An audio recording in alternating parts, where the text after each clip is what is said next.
नमस्कार दोस्तों, आप सभी का स्टडी फॉर यूपीएससी पीसीएस में स्वागत है। ये पॉलिटी का छठा वीडियो होगा। इससे पहले 5 वीडियो में पॉलिटी का अपलोड कर चुका हूँ। आज हम लोग करीब 10 वीडियो आएंगे पॉलिटी के, जिसमें सारे महत्वपूर्ण टॉपिक को हम लोग कंप्लीट करेंगे। आज छठे वीडियो में हम लोग संसद पढ़ेंगे, प्रधानमंत्री, राष्ट्रपति, भारत की संसद जो है पार्लियामेंट, और उसके बाद से दोनों सदन के जो अध्यक्ष होते हैं उनके बारे में पढ़ेंगे, संविधान संशोधन को देखेंगे और ज्वाइंट सेशन किस प्रकार से होता है उसको भी हम लोग देखेंगे। जिन जिन हिस्सों सवाल पूछे जाते हैं उन सभी को आज कंप्लीट करेंगे। पॉलिटी में आपका आर्टिकल 147 तक जहाँ पर सुप्रीम कोर्ट एंड होता है, आर्टिकल 1 से लेकर 147 तक अगर पॉलिटी में आपके प्रीलिम एग्ज़ाम में 10 सवाल पूछे जाते हैं, किसी भी एग्ज़ाम में, यूपीएससी में भी और बीपीएससी में भी, तो उसमें से 5 सवाल से 6 सवाल तक आपके इसी सेक्शन से आते हैं। 60% सवाल आर्टिकल 1 से लेकर के 147 तक, यानी कि मूल अधिकार, डीपीएसपी, संसद, केंद्र सरकारी कार्यपालिका जो है दरअसल में, और सुप्रीम कोर्ट, इसी से संबंधित सवाल पूछे जाते हैं। उसके बाद जो हिस्सा है पूरा संविधान, उससे आपके 2 से 3 सवाल बनते हैं, जैसे पंचायत से 1 सवाल फिक्स होता है। डिटेल में देखेंगे सभी टॉपिकों को, और बाइलिंगुअल होगा। इंग्लिश में भी सभी कठिन शब्द आपको लिखे हुए मिलेंगे, इंग्लिश वाले स्टूडेंट्स को भी दिक्कत नहीं होगा। 15 जून से ये टेस्ट सीरीज शुरू हो रहा है। जैसे पहला 2 टेस्ट पॉलिटी का ही है। पहले 2 टेस्ट में पॉलिटी के सिलेबस को कवर किया गया है, जिसमें जो इम्पॉर्टेंट टॉपिक हैं उनको दूसरे टेस्ट में रिपीट भी किया गया है। तो सिलेबस तो मैंने आपको बता ही दिया ऑलमोस्ट। वैसे भी टेस्ट जब आप दे रहे हैं तो आपको सिलेबस से ज़्यादा ये मतलब होना चाहिए कि सिलेबस पूरा हो रहा है कि नहीं मेरा। तो दोनों पॉलिटी का टेस्ट मिलाकर आपका सिलेबस कंप्लीट हो जाता है, और बाकी फुल लेंथ में भी पॉलिटी के सवाल तो आएंगे ही। जुड़ सकते हैं आप, सबसे कम प्राइस रखा गया है, टेलीग्राम पर ही टेस्ट होता है। तो अगर आप जुड़ते हैं तो घर बैठे बैठे दोपहर में 12 से 2 के बीच में आपको टेस्ट मिलेगा, और आप आसानी से लगा सकते हैं। प्रिंट भी निकलवा सकते हैं आप, आसानी से प्रिंट भी निकलवा सकते हैं, बाद में भी दे सकते हैं, क्योंकि पीडीएफ तो रहेगा ही ग्रुप में। आप अगर जॉब में हैं तो रात को भी टेस्ट अटेम्प्ट कर सकते हैं। देखिए, पहला टॉपिक है भारत के राष्ट्रपति। क्यों है पहला टॉपिक ये? क्योंकि मैं जो सिक्वेंस से पढ़ा रहा हूँ उसमें 51 आर्टिकल के बाद, मूल कर्तव्य के बाद से 52 आर्टिकल से राष्ट्रपति जी ही शुरू होते हैं। जहाँ पर संविधान का मूल अधिकार के बाद डीपीएसपी ख़त्म होता है। डीपीएसपी के क सेक्शन में, डीपीएसपी ख़त्म होने के बाद 51 क में मूल कर्तव्यों की बात की जाती है। उसके बाद से 52 आर्टिकल जो है वहाँ से भारत के राष्ट्रपति जी शुरू हो जाते हैं।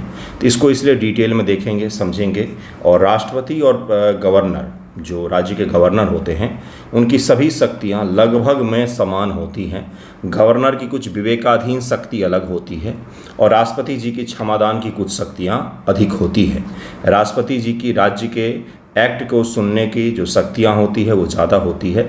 बाकी जो भी प्रावधान, राष्ट्रपति प्रधानमंत्री का रिलेशन, उसी प्रकार से गवर्नर और मुख्यमंत्री का भी रिलेशन होता है। मैं आपको ये कह रहा हूँ, मैं आपको राष्ट्रपति जी पढ़ा रहा हूँ, तो गवर्नर ऑलमोस्ट आपका कंप्लीट हो जाएगा। ठीक है। राष्ट्रपति भारत का संवैधानिक प्रमुख होता है। देश के 2 प्रमुख होते हैं। देश के 2 प्रमुख होते हैं बंधुओं। एक होता है संवैधानिक प्रमुख, कॉन्स्टिट्यूशनल हेड कौन होते हैं, और दूसरे कौन होते हैं तो वास्तविक हेड कौन होते हैं। तो वास्तविक हेड जो हैं, जिनके हाथों में सारी शक्तियां हैं, वो है हमारे प्राइम मिनिस्टर ऑफ इंडिया। और जो देश के संवैधानिक के प्रमुख हैं, संवैधानिक दृष्टिकोण से सबसे ज़्यादा शक्ति है, वो है हमारे प्रेसिडेंट। दोनों ही चुने हुए होते हैं, किसी एक परिवार, किसी एक जगह से बिलोंग नहीं करते हैं। इसलिए इसको गणतंत्रात्मक लोकतांत्रिक गणराज्य कहा जाता है। क्यों कहा जाता है? क्योंकि देश का संवैधानिक प्रमुख भी चुना जाता है, इलेक्ट होता है, इनडायरेक्टली ही सही, लेकिन चुना जाता है। जबकि ब्रिटेन में क्या है? ब्रिटेन में देश का संवैधानिक प्रमुख है, वो वहाँ का राजा रानी जो हैं, विशेष वंश से बिलोंग करते हैं, वही होंगे। ठीक है। अपने यहाँ पर वो सिस्टम नहीं है। जो देश का प्रथम नागरिक माना जाता है वह कार्यकारी, एग्जीक्यूटिव, लेजिस्लेटिव और न्यायिक क्षेत्रों में महत्वपूर्ण भूमिका निभाता है। और भारत के संविधान के जो शपथ लेते हैं उसमें रक्षक की भी भूमिका उनको माना जाता है। लेकिन वास्तविक तौर पर संविधान के रक्षक की भूमिका सुप्रीम कोर्ट ऑफ इंडिया के द्वारा निभाया जाता है। मैं जो भी शब्द बोल रहा हूँ कृपया करके उसको ध्यान से सुनें, क्योंकि ये सवाल पूछा गया कि संविधान का रक्षक कौन होता है। तो शपथ ग्रहण में तो राष्ट्रपति जी भी शपथ लेते हैं कि मैं रक्षा भी करूंगा, लेकिन वास्तविक तौर पर जो संविधान का रक्षक की भूमिका निभाता है वो है सुप्रीम कोर्ट ऑफ इंडिया, और ये सवाल यूपीएससी प्रीलिम एग्जाम में पूछा भी गया है। आर्टिकल 52 बताता है, 52 बताता है भारत का एक राष्ट्रपति होगा, प्रेसिडेंट ऑफ इंडिया एक होंगे। 53 बताता है कि यूनियन की एग्जीक्यूटिव पावर राष्ट्रपति में निहित होगी, जिसका प्रयोग वह स्वयं या अपने अधीनस्थ अधिकारी सबऑर्डिनेट ऑफिसर्स के माध्यम से करेगा। ये जो सबऑर्डिनेट ऑफिसर्स लिखा हुआ है यही कौन होते हैं? यही होता है भारत का मंत्रिपरिषद। प्रधानमंत्री सहित जो मंत्रिपरिषद है वो राष्ट्रपति जी के सबऑर्डिनेट ऑफिसर्स हैं। सबऑर्डिनेट ऑफिसर्स आर्टिकल 53 के शब्दों को ध्यान से पढ़िएगा। बीपीएससी ने मेंस एग्जामिनेशन में भी एक सवाल इसी प्रकार से पूछा था कि संविधान में वर्णित अधिकारों के जरिए आप राष्ट्रपति और प्रधानमंत्री के रिलेशन को एक्सप्लेन कीजिए। बीपीएससी मेंस का सवाल है ये, ठीक है।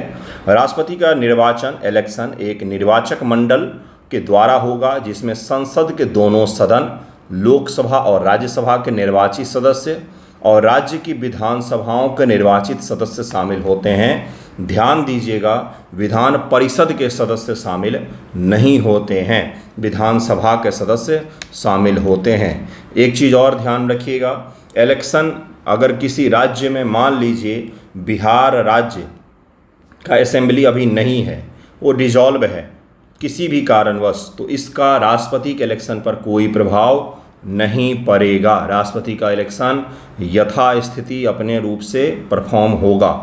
और एक चीज़ है, राष्ट्रपति जी को चुनने में राज्यों के असेंबली का योगदान अवश्य ही होता है, लेकिन हटाने में राज्यों के असेंबली का योगदान नहीं होता है। ये भी ध्यान रखिएगा। ये सवाल पूछा जाता है कि राष्ट्रपति जी की निर्वाचक मंडल जो है वो किन किन से मिलकर के बनती है, ये सवाल पूछा जाता है। अगर यूटी में विधानसभा है तो यूटी भी शामिल होगा। क्या लिखा गया है कि निर्वाचित सदस्य, राज्यों के विधानसभाओं के निर्वाचित सदस्य शामिल होते हैं, निर्वाचित सदस्य शामिल होते हैं, नॉमिनेटेड शामिल नहीं होते हैं। राष्ट्रपति पद के लिए अयोग्यता क्या है? तो भारत का नागरिक हो, भारत का नागरिक हो, किसी भी प्रकार से भारत का नागरिक हो, बाई जन्म हो या किसी भी प्रकार से भारत के प्रेसिडेंट जो हैं वो नागरिक होने चाहिए। 35 वर्ष की आयु पूरी कर चुका हो, लोकसभा के सदस्य बनने की योग्यता रखता हो और कोई लाभ का पद ना धारण करता हो। लाभ का पद जो है ऑफिस ऑफ प्रॉफिट, ये नहीं होना चाहिए। लाभ का पद का तात्पर्य हुआ कि किसी नौकरी में नहीं होना चाहिए, कहीं से कोई उनको वेतन नहीं मिल रहा हो। लेकिन अगर वो राष्ट्रपति के पद पर ही हैं, राष्ट्रपति के पद पर ही हैं और राष्ट्रपति जी के ही इलेक्शन में फिर से भाग लेना चाहते हैं तो वो लाभ का पद नहीं माना जाता है। ये भी ध्यान रखिएगा।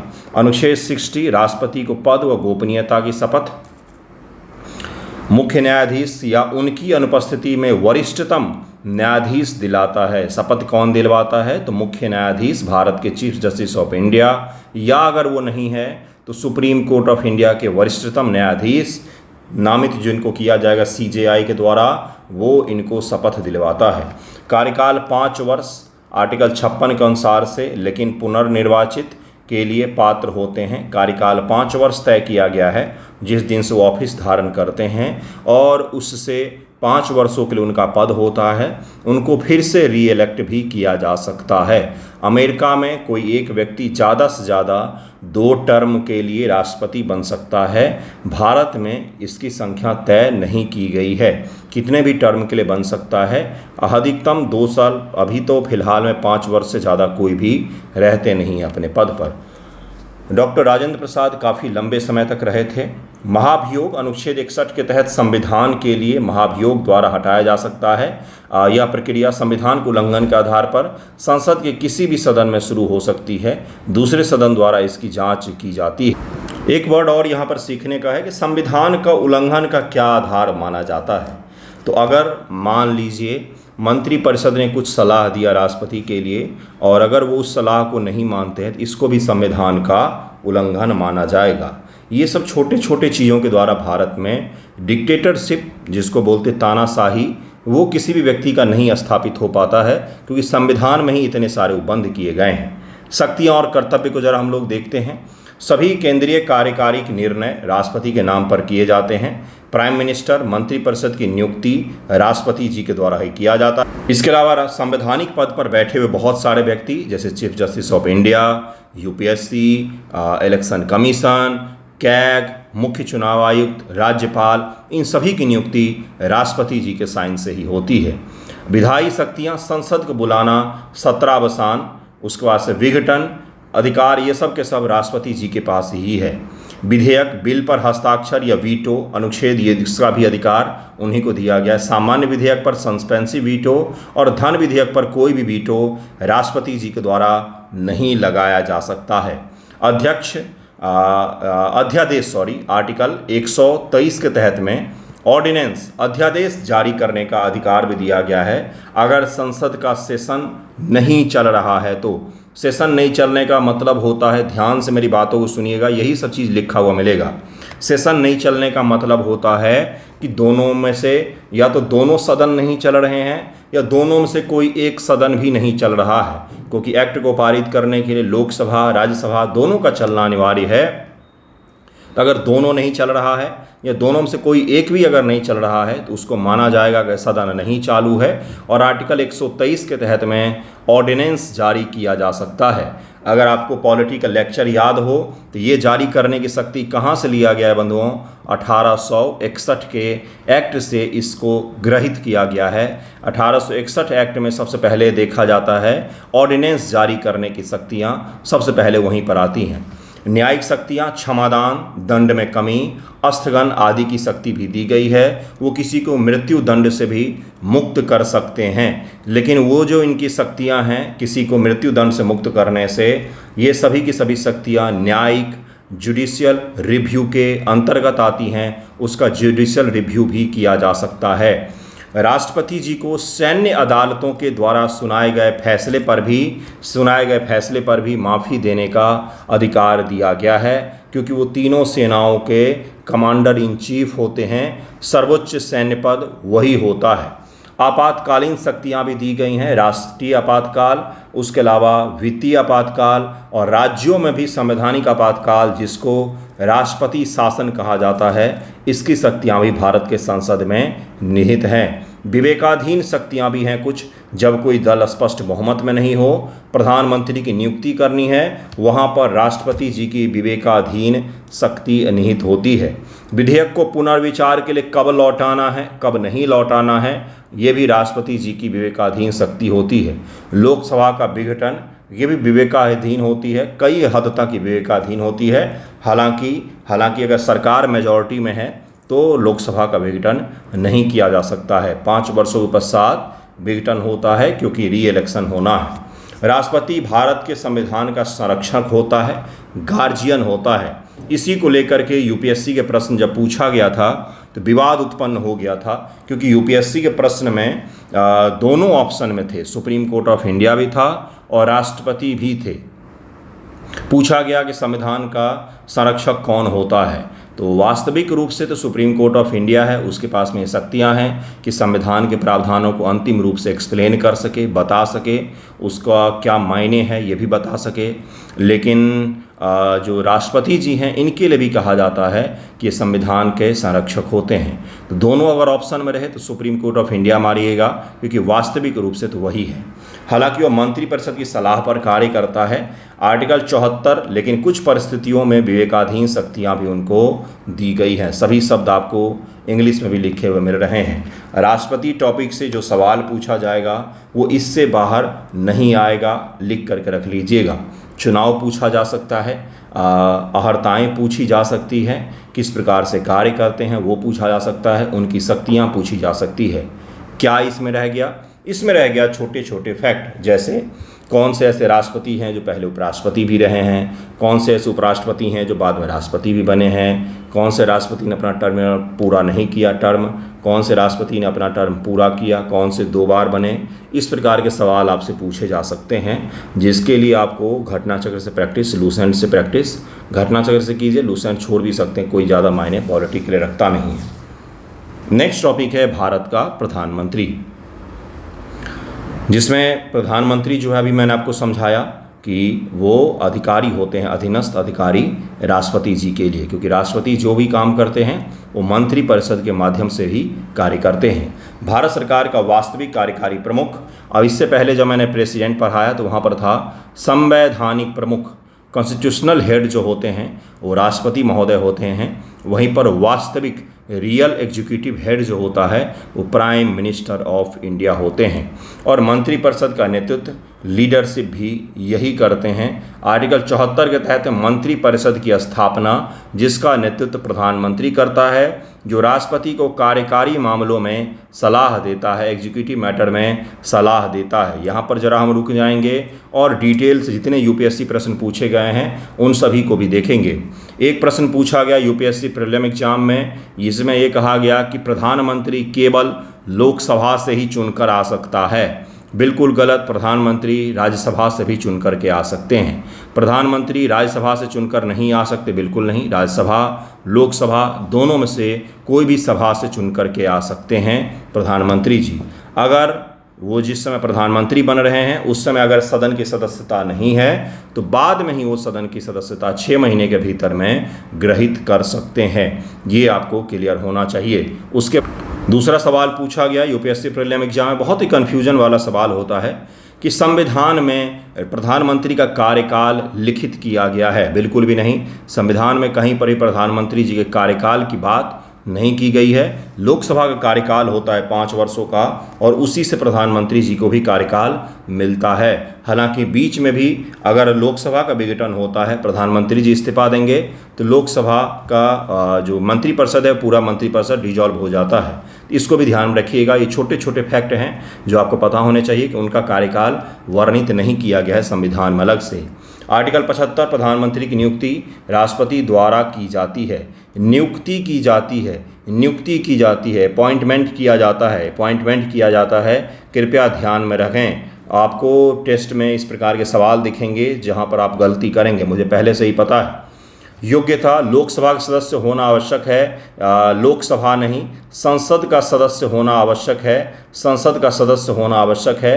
लोकसभा की सदस्यता पाने योग्य कम से कम हो, उतना उम्र तो हो ही उसका। ये यहाँ पर कहने का मतलब था। यह नियुक्ति के 6 माह के भीतर वो सदस्यता ग्रहित कर सकते हैं। लोकसभा का सदस्य होने के लिए वो एलिजिबल होना चाहिए व्यक्ति, भारत का नागरिक हो, उम्र भी उसकी कम ना हो, ऐसा भी नहीं होना चाहिए 18 वर्ष का होना चाहिए। लोकसभा का सदस्य बनने के लिए जो उम्र चाहिए होता है वो तो कम से कम हो ही उनके पास में। यहाँ पर ये कहने का मतलब है, ऐसा कतई नहीं है कि लोकसभा का मेंबर होगा, वो राज्यसभा का भी हो सकता है। जैसे डॉक्टर मनमोहन सिंह जी राज्यसभा से प्रधानमंत्री बनते थे, प्रधानमंत्री मोदी जी लोकसभा से प्राइम मिनिस्टर बनते हैं। तो इन दोनों को भी ध्यान रखिएगा। सवाल पूछे जाते हैं यहाँ से, इसलिए मैं इतना जोर दे रहा हूँ। लोकसभा कार्यकाल तक या जब तक बहुमत का समर्थन हो, कार्यकाल के बारे में संविधान में चर्चा नहीं की गई है। मैंने आपको समझाया, आज तक आपको नहीं पता होगा, कार्यकाल की चर्चा नहीं की गई है। लोकसभा का कार्यकाल या जब तक उनको बहुमत प्राप्त होता है उसी को माना जाता है टेन्योर उनका। बहुमत जिस दिन उनको, जैसे अविश्वास प्रस्ताव अगर पारित हो गया कि हमें इस सरकार विश्वास नहीं, तो उनको इस्तीफा देना पड़ सकता है। ये भी ध्यान रखिएगा। शक्तियाँ व कर्तव्य, मंत्रिपरिषद का गठन, formation of council of minister, मंत्रियों की नियुक्ति और उनके विभागों का आवंटन राष्ट्रपति जी को यही सलाह देते हैं, फिर राष्ट्रपति जी किसी को मंत्री पद पर नियुक्त करते हैं। प्रधानमंत्री जी के पास में ये भी पावर होता है कि वो राष्ट्रपति को सलाह दे करके किसी भी मंत्री को उसके पद से हटा सकते हैं। अब यहाँ पर थोड़ा सा और हम लोग समझेंगे। अगर प्रधानमंत्री जी किसी व्यक्ति को उसके पद से हटवा रहे हैं राष्ट्रपति जी को कह करके, तो सरकार नहीं गिरती है। लेकिन वहीं पर लोकसभा में, ओनली लोकसभा में केवल लोकसभा में अविश्वास प्रस्ताव किसी मंत्री के खिलाफ भी अगर पारित हो जाता है तो पूरी की पूरी सरकार गिर जाएगी। अगर किसी एक मंत्री के खिलाफ भी लोकसभा में अविश्वास प्रस्ताव पारित हो जाता है तो सरकार गिर जाती है। ये सब डिफरेंस को ध्यान रखिएगा। वहीं पर अगर प्रधानमंत्री जी खुद से राष्ट्रपति को सलाह दे करके किसी व्यक्ति को मंत्री पद से हटाते हैं तो सरकार नहीं गिरेगी। ओके। नीति निर्माण पॉलिसी फॉर्मेशन सरकार के नीति कार्यक्रम का नेतृत्व करते हैं। संसद में सरकार का प्रतिनिधित्व करते हैं। राष्ट्रपति और मंत्रिपरिषद के बीच समन्वय भी यही स्थापित करते हैं। राष्ट्रपति सरकार के निर्णयों से अवगत कराना भी इन्हीं का काम होता है। राष्ट्रपति जी को देश में कोई भी फैसला लिया गया है तो प्रधानमंत्री का ये काम होता है कि जा करके उनको सूचित किया जाता है। आपने कई बार देखा होगा प्रधानमंत्री जी मिलने जाते राष्ट्रपति से लिखा होता है शिष्टाचार भेंट, तो वहाँ पर यही चीज़ होता है। अंतर्राष्ट्रीय मंचों पर भारत का प्रतिनिधित्व करते हैं। डिफेंस विदेश नीति में प्रमुख भूमिका होती है क्योंकि प्रधानमंत्री का व्यक्तित्व कहीं न कहीं इनडायरेक्टली इसको प्रभावित करता है। संसद में नेतृत्व लोकसभा में नेता के रूप में कार्य करना, विधायी एजेंडे लेजिस्लेटिव एजेंडा को निर्देशित करना भी इन्हीं का काम होता है। ये भी ध्यान रखिएगा। सदन के नेता के तौर पर भी इनको देखा जाता है। लोकसभा में सदन के नेता के तौर पर भी प्रधानमंत्री को ही नामित किया जाता है। क्या प्रधानमंत्री अगर लोकसभा से चुने हुए हैं तो वो राज्यसभा में भाग ले सकते हैं? बिल्कुल भाग ले सकते हैं। प्रधानमंत्री सहित जितने भी मंत्री होते हैं वो किसी भी सदन से चुने हुए गए हों, वो दोनों सदनों की कार्रवाई में भाग ले सकते हैं, लेकिन मतदान उसी सदन में करेंगे जिसके वो मेंबर होते हैं। प्रधानमंत्री मोदी जी लोकसभा के मेंबर हैं तो मतदान के लिए वो केवल और केवल लोकसभा में ही एलिजिबल होंगे। बैठक तो दोनों में ही भाग लेंगे, वो लोकसभा में भी राज्यसभा में भी। इसी प्रकार से सभी मंत्री भी लोकसभा राज्यसभा दोनों में भाग ले सकते हैं, लेकिन मतदान उसी सदन में करेंगे जिसके लिए उनको चुना गया है। जो मैंने आपको बता रहा हूँ चिक चिक के, ये सवाल पूछा गया है। भारत की संसद के बारे में हम जरा देखते हैं। भारत का संसद देश का सर्वोच्च विधायी निकाय है, देश की पंचायत है। जिस प्रकार से गांव की पंचायत होती है, जिसमें आज तक आप कभी नहीं गए होंगे, गांव से होंगे तो भी नहीं गए होंगे। आपने भी लिख रखा होगा सोशल मीडिया पर, आई हेट पॉलिटिक्स। पॉलिटिक्स आपके जीवन के हर क्षेत्र को प्रभावित करता है और हेट पॉलिटिक्स लिखते हैं हमारे भारत के युवा। पॉलिटिक्स से ही तो सब कुछ चलता है, सारे तंत्र तो वहीं से शुरू होकर के वहीं पर ख़त्म हो जाते हैं। उसको हेट करने का क्या मतलब बनता है? तो देश का सर्वोच्च पंचायत जो है वो है संसद। इसमें 2 सदन होते हैं, लेकिन संसद का निर्माण 3 चीज़ों से मिलकर के होता है। Lok Sabha, Rajya Sabha, president of India. क्योंकि कोई भी एक्ट जो पारित होगा वो इन तीनों से गुजरना उसका तय है, जिसमें सबसे अंतिम प्रेसिडेंट होंगे। शुरुआत राज्यसभा से भी हो सकती है, लोकसभा से भी हो सकती है, लोकसभा में एंड हो सकता है, मतलब कि दूसरे स्तर पर लोकसभा आ सकता है या दूसरे स्तर पर राज्यसभा भी आ सकता है। कोई एक्ट पहले राज्यसभा में पारित हो, फिर लोकसभा में, फिर प्रेसिडेंट के पास में, ये भी हो सकता है। कोई एक्ट पहले लोकसभा में पारित हो, फिर राज्यसभा में, फिर प्रेसिडेंट के पास, ऐसा भी हो सकता है। कॉन्सेप्ट बिल्कुल क्रिस्टल क्लियर रहना चाहिए। जितना क्लियर रहेगा उतना ही कम कन्फ्यूजन होगा आपको एग्जामिनेशन में, ठीक है। मेंबरशिप अधिकतम 552, 530 राज्य से और 20 यूटी से आते हैं। किसमें? तो लोकसभा में। अब ज़रा सुनिएगा ध्यान से, ये जो 20 लिखा हुआ है ना, ये यूपीपीएससी प्रीलिम एग्ज़ाम 2019, हाँ उसमें ये सवाल पूछा गया। 2018 है, 2018 में ये सवाल पूछा गया कि लोकसभा में कितने संसद सदस्य जो हैं वो यूटी से चुन करके आते हैं। तो ये भी पूछा जा सकता है, कृपया ध्यान में रखें।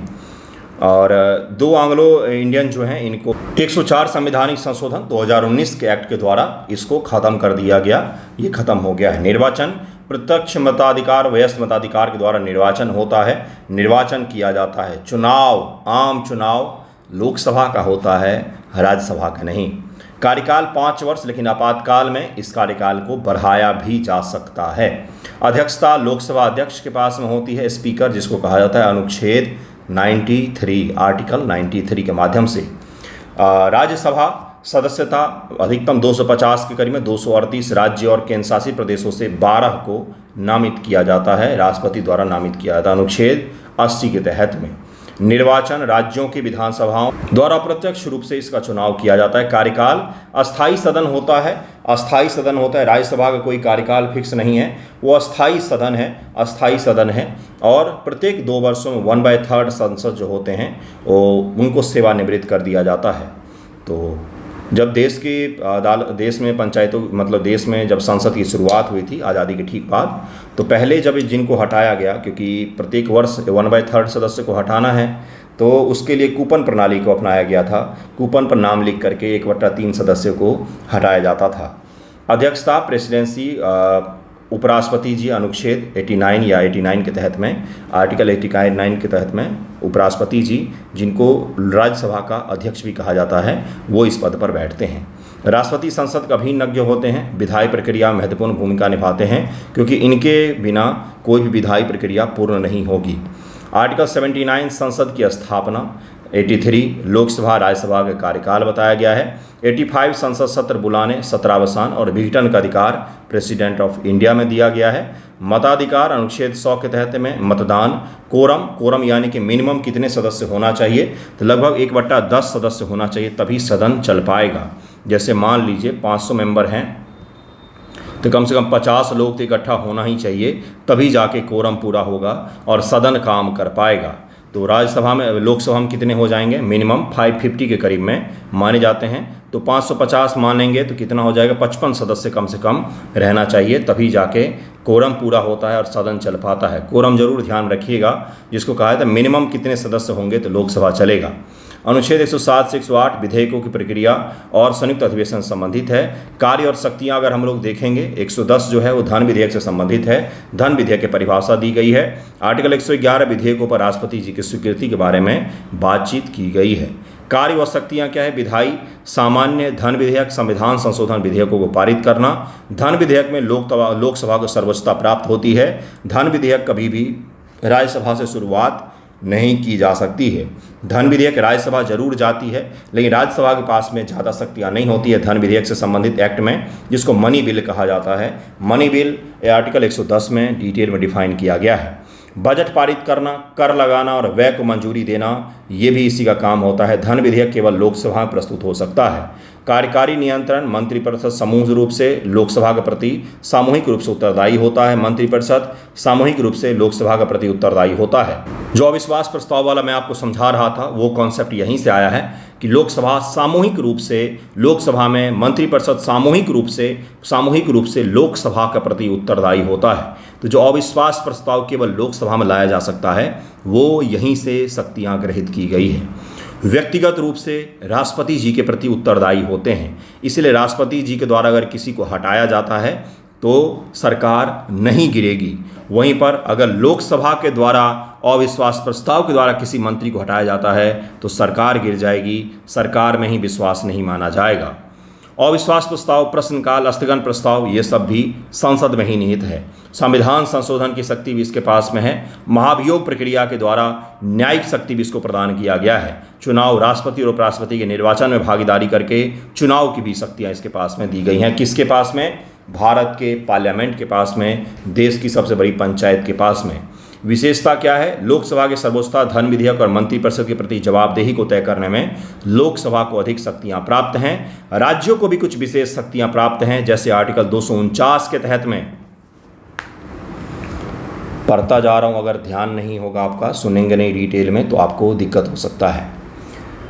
ऑल इंडिया, जैसे कि ऑल इंडिया सर्विस है, ऑल इंडिया सर्विस IAS जैसे हो गए, जैसे इंडियन जुडिशियल सर्विस जिसको बनाया जाएगा, इस प्रकार की जो शक्तियाँ होती हैं, ऑल इंडिया सर्विस बनाने की शक्ति हो, या आर्टिकल 249 के तहत में राज्य सूची के विषय पर कानून बनाने की शक्ति, इस मामले में लोकसभा से ज़्यादा राज्यसभा को शक्तियाँ प्राप्त होती हैं। ये सवाल पूछा गया है UPSC प्रीलिम एग्जाम 2022 ईस्वी में।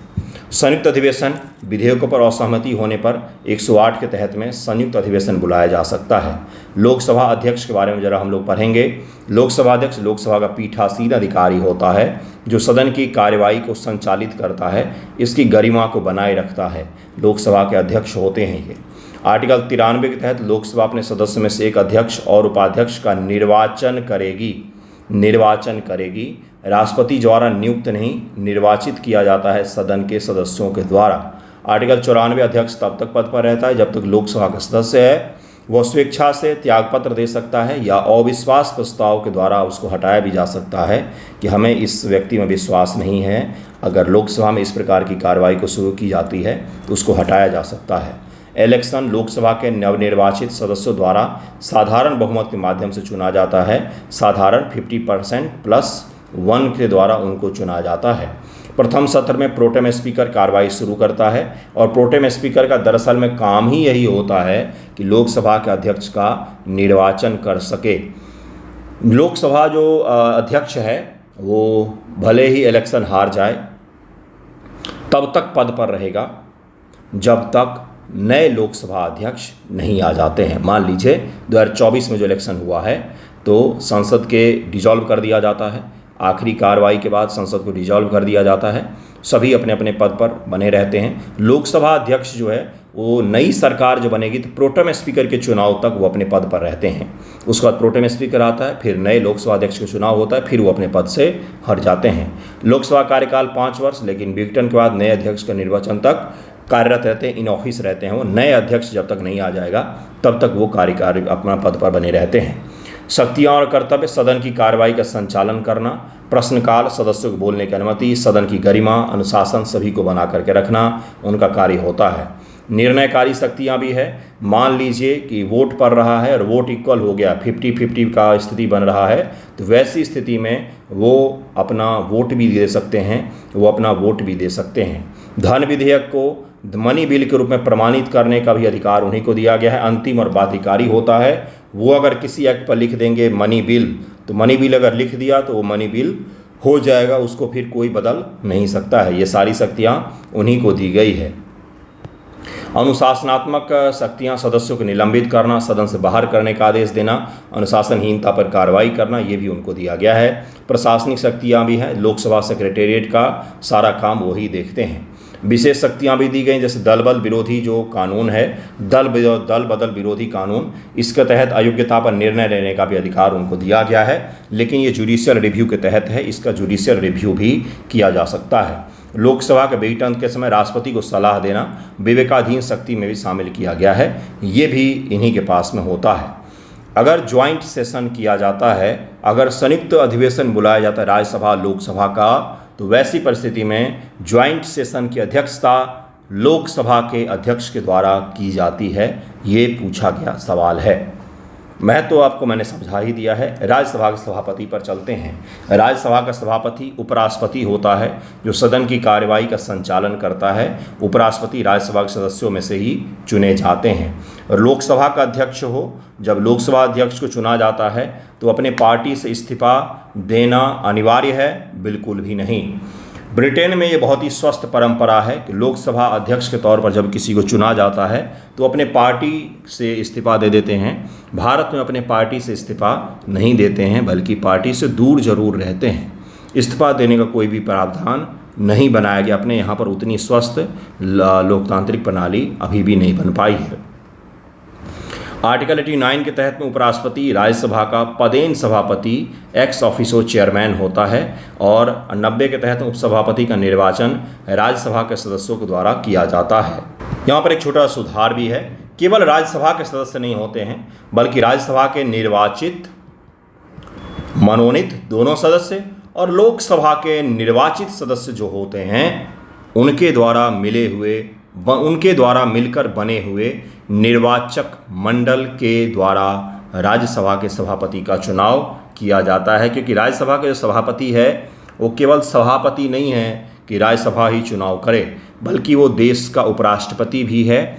इसलिए उनके चुनाव में लोकसभा के सदस्यों का भी नाम होता है, वो भी उसमें वोटिंग करते हैं। ये भी ध्यान रखिएगा कृपया करके। यहाँ पर ये गलत है कि राज्यसभा के सदस्यों के द्वारा ही किया जाता है। लोकसभा के सदस्य भी शामिल होते हैं। निर्वाचक मंडल में लोकसभा के सदस्य भी शामिल होते हैं। कार्यकाल उपराष्ट्रपति कार्यकाल 5 वर्ष है, लेकिन उपसभापति का कार्यकाल राज्यसभा के सदस्य रहने तक होता है। हटाया कैसे जाता है? तो 14 दिन पहले नोटिस दे करके बहुमत के द्वारा सदन में कार्रवाई करके उनको हटाया जा सकता है। कहीं पर कोई फैक्चुअल एरर हो मुझसे तो आप बताइएगा। इंसान हूँ मैं भी, कहीं पर कुछ हो सकता है कि एरर हो गया हो या बोलने में कुछ त्रुटि हो जाती हो। सदन की कार्रवाई का संचालन राज्यसभा के बैठकों की अध्यक्षता, चर्चा और निर्णायक मत भी देते हैं। कहीं पर मत बराबर हो गया 50-50% का तो निर्णायक मत भी दे सकते हैं। प्रशासनिक शक्तियां भी हैं। संसदीय समितियों भागीदारी, राज्यसभा सचिवालय का पर्यवेक्षण वगैरह भी करते हैं। दल बदल विरोधी कानून के तहत सदस्यों की अयोग्यता पर निर्णय भी ले सकते हैं। आर्टिकल 249, 312 के तहत विशेष शक्तियां हैं, जैसे राज्य सूची के विषयों पर कानून बनाने की जो शक्तियाँ होती हैं वो राज्यसभा में ही निहित होता है। संयुक्त अधिवेशन को हम लोग समझेंगे बंधुओं।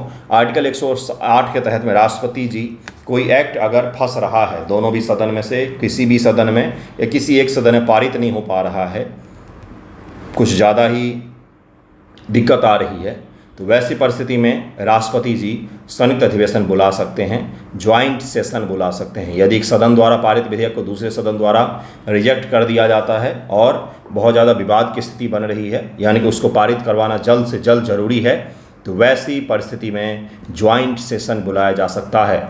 लेकिन ज्वाइंट सेशन कभी भी संविधान संशोधन विधेयक के लिए नहीं बुलाया जाएगा।